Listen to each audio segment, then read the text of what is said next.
छठी माई के। बाहर से घरे आई टिकट कटाई के, संगे संगे पूजा कइल जाई छठी माई के। माई के महिमा बाटे अलबत राजा जी, माई के महिमा बाटे अलबत राजा जी।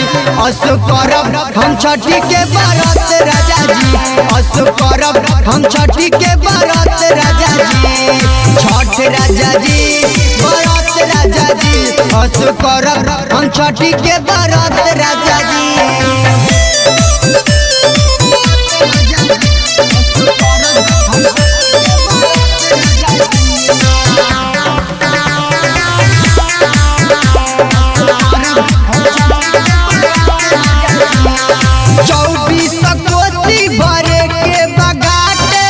कैसे अकेले सजाइब हो, नया नोहर अभी पानी हम कनिया, कहाँ से सब कुछ ली आइब हो, कहाँ से सब कुछ ली आइब हो।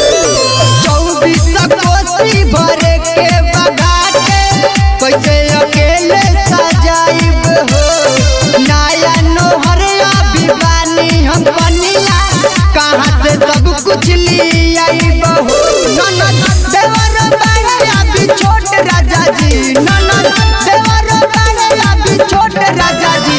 असो करब हम छठी के व्रत राजा जी, असो करब हम छठी के व्रत राजा जी।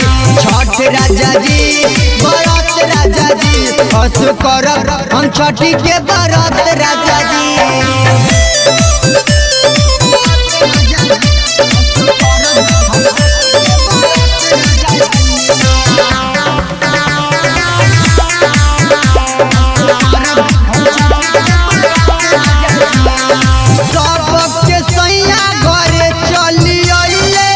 खुशी के बाटे माहौल हो, घाटे पहोला भीड़ बड़ाका, दौड़ा ले जाइबी कैसे हम हो, दौड़ा ले जाइबी सबके सैया घरे चली आइले। खुशी के बाटे माहौल हो, घाटे पहोला भीड़ बड़ाका, दौड़ा ले जाइबी कैसे हम हो। चंदन पटेल बानी अलबत राजा जी, पिंटू बानी अलबत राजा जी। असो करब हम छठी के व्रत राजा जी, असो करब हम छठी के व्रत राजा जी। छठ राजा जी व्रत राजा जी, असो करब हम छठी के व्रत राजा जी।